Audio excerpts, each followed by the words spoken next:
오늘 본문 말씀을 보겠습니다. 오늘 본문 말씀은 요한복음 14장 1절에서 3절까지 말씀입니다. 너희는 마음에 근심하지 말라. 하나님을 믿으니 또 나를 믿으라. 내 아버지 집에 거할 곳이 많도다. 그렇지 않으면 너희에게 일렀으리라. 내가 너희를 위하여 거처를 예비하러 가노니 가서 너희를 위하여 거처를 예비하면 내가 다시 와서 너희를 내게로 영접하여 나 있는 곳에 너희도 있게 하리라. 아멘. 고난주간 묵상을 잘 하고 계십니까?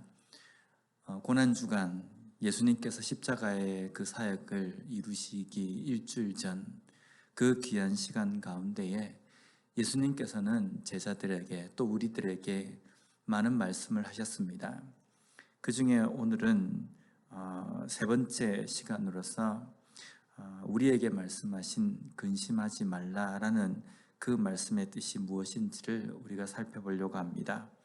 먼저 오늘 본문 1절 말씀을 보면 너희는 마음에 근심하지 말라. 하나님을 믿으니 또 나를 믿으라 라고 말씀합니다.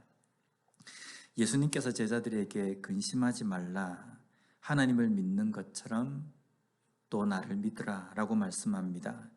여기에 근심하다라는 단어는 타라소라는 단어입니다. 이 뜻은 혼란에 빠지다라는 의미입니다.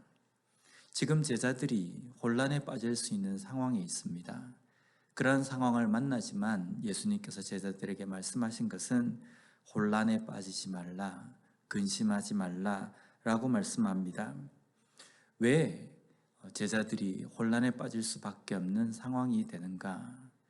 예수님께서는 오늘 읽은 이 본문 14장 앞장의 13장에서는 제자들에게 이제 예수님께서 구원의 그 사역을 위해서 가시게 되면 더 이상 제자들이 예수님을 보지 못할 것이라고 말씀합니다. 그리고 제자들은 결코 이제 예수님이 계신 곳으로 올 수 없다라는 말씀도 합니다. 그리고 13장 36절 말씀에 보면 시몬 베드로가 이르되 주여 어디로 가시나이까? 예수께서 대답하시되 내가 가는 곳에 내가 지금은 따라올 수 없으나 후에는 따라오리라 라고 말씀합니다. 예수님만 바라보고 달려왔던 지금까지 예수님과 함께 시간을 보냈던 제자들에게 이제 예수님이 떠나신다는 이 사실은 어쩌면 충격적인 그러한 일일 겁니다. 그냥 헤어지는 것이 아니라 예수님이 죽음으로써 제자들과 헤어지는 것입니다. 그렇기 때문에 충분히 앞으로 되어질 상황은 분명 제자들에게는 충격적인 일이 되고 오늘 1절 말씀에서 말씀하신 것처럼 근심이 되고 혼란에 쌓일 수 있는 충분한 그런 일이 됩니다. 만약 우리가 이런 상황이 된다고 한다면 우리도 혼란에 빠지고 두려운 그런 마음이 들 수 있을까요? 아마 우리도 두렵고 또 우리도 분명히 혼란에 빠질 수 있는 그런 상황일 겁니다. 그런데 만약에 예수님께서 제자들을 완전히 떠나신다는 전제하라고 하면 예수님과 헤어짐, 예수님을 더 이상 만날 수 없음, 이것은 분명 혼란스러운 일이고 근심되는 일이며 두려운 일일 겁니다. 하지만 예수님께서 지금 십자가 사역을 위해서 죽으시러 가는 이 길은 제자들과 헤어지는 일이 아닙니다. 하나님은 우리를 결코 떠나신 적이 없으신 분이시며 앞으로도 우리를 떠나시지 않습니다. 그렇기 때문에 예수님께서 제자들을 떠나고 우리를 떠나시기 때문에 함께하지 못함으로 인한 혼란과 또 근심이라고 한다면 분명 예수님의 그 죽음과 예수님의 그 부활을 온전히 우리가 알고 깨닫는다고 한다면 결코 혼란스럽지 않고 결코 이것으로 인하여서 근심하는 상황이 되지 않는다는 겁니다. 또 한 가지 예수님께서는 제자들에게 이제 앞으로 예수님이 십자가 사역을 마치시고 하나님 보좌에 앉으실 때에 이 땅 가운데서 제자들은 복음으로 인하여서 고통과 여러 가지 핍박과 또 죽음의 위협을 감수해야 할 복음의 사역을 감당해야 하는 겁니다. 그래서 제자들은 분명히 두려운 상황을 만날 수가 있습니다. 하지만 그러한 상황을 만날 때 인간적인 우리의 모습과 우리의 상황에서는 충분히 두렵고 무서운 상황이지만 이런 상황을 만날 때 예수님께서 우리에게 이런 말씀을 하십니다. 마태복음 5장 11절 12절 말씀을 보면요, 나로 말미암아 너희를 욕하고 박해하고 거짓으로 너희를 거슬러 모든 악한 말을 할 때에는 너희에게 복이 있나니 기뻐하고 즐거워하라. 하늘에서 너희의 상이 큼이라. 너희 전에 있던 선지자들도 이같이 박해하였느니라. 아멘. 핍박하고 욕하고 죽음의 위협의 상황을 만날 때에 기뻐하고 즐거워하라고 말씀합니다. 기뻐하고 즐거워하라는 것은 오늘 우리가 읽은 본문 말씀에 나와 있는 것처럼 근심하지 말라, 혼란에 빠지지 말라라는 말씀과 같은 의미의 말씀입니다.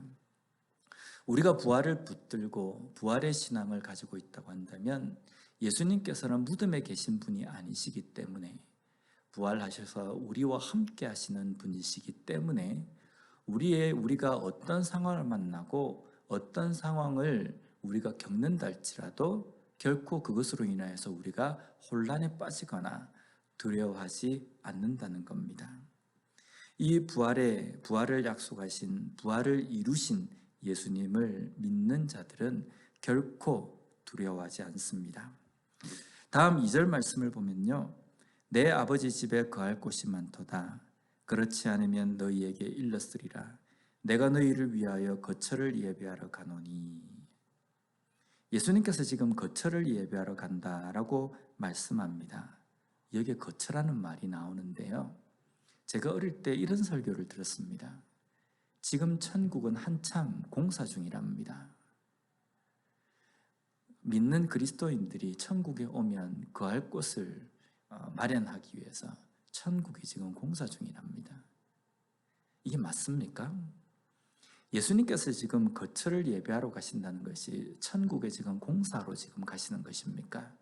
결코 그렇지 않습니다. 지금 예수님께서는 제자들과 대화를 나누시면서 어디를 가시겠다고 말씀합니까? 이후에는 예수님께서 어디를 가시는 겁니까? 십자가 사역을 위하여서 죽음의 길로 가시는 겁니다. 예수님께서 죽음의 길로 가시지만 그 죽음의 길이 우리에게는 어떠한 길이 되는 겁니까? 영원한 천국으로 입성할 수 있는 구원의 길, 새로운 생명의 길, 새로운 출발의 길을 의미한다는 겁니다. 예수님께서 지금 가시는 것은 죽으러 십자가에서 구원의 사역을 완성하러 가신다는 말씀입니다.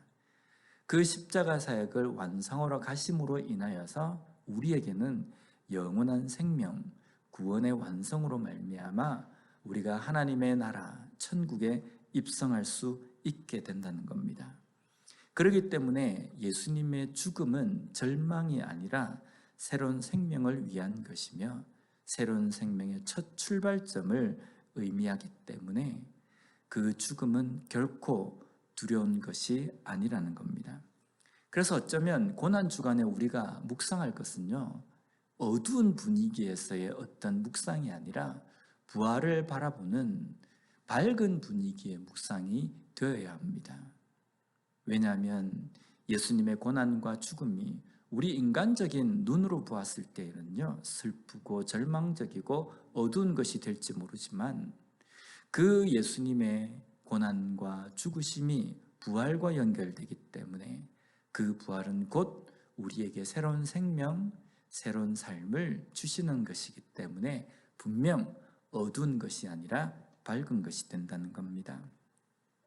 마지막으로 3절 말씀을 보면 가서 너희를 위하여 거처를 예비하면 내가 다시 와서 너희를 내게로 영접하여 나 있는 곳에 너희도 있게 하리라. 아멘. 예수님께서 십자가 사역을 앞두시고 제자들에게, 우리에게 말씀하신 것 중에 죽음과 고난과 그리고 부활, 이것과 함께 우리에게 말씀해 주신 중요한 사실 한 가지는요, 재림입니다. 다시 오시겠다라는 말씀입니다. 그래서 3절 말씀에서 중요한 구절은 내가 다시 와서라는 의미입니다. 우리가 부활의 신앙을 붙든다라는 것은요, 천국에 대한 소망을 우리가 가지고 살아가는 것입니다. 천국에 대한 소망이라는 것은 어떤 겁니까? 마지막에 예수님께서 이 땅을 심판하시고 우리로 하여금 완전한 구원의 그 길로 인도하시기 위하여서 오시는 그 재림을 우리가 생각하고 준비하는 삶이라는 겁니다. 그래서 우리가 부활 신앙을 갖고 있다고 한다면 재림의 예수님을 준비하는 삶을 살아야 한다는 겁니다. 오늘도 예수님의 고난과 죽으심, 부활, 그리고 재림을 묵상하면서 우리의 남은 삶이 이 땅에서 얼마가 되든지 어떻게 내가 사는 것이 부활 신앙을 붙들며 살아가는 것이며 또 그로 인하여서 예수님의 오심의 그 재림을 온전히 준비하는 삶인지 깊이 묵상하며 보낼 수 있는 우리의 시간들이 되었으면 좋겠습니다.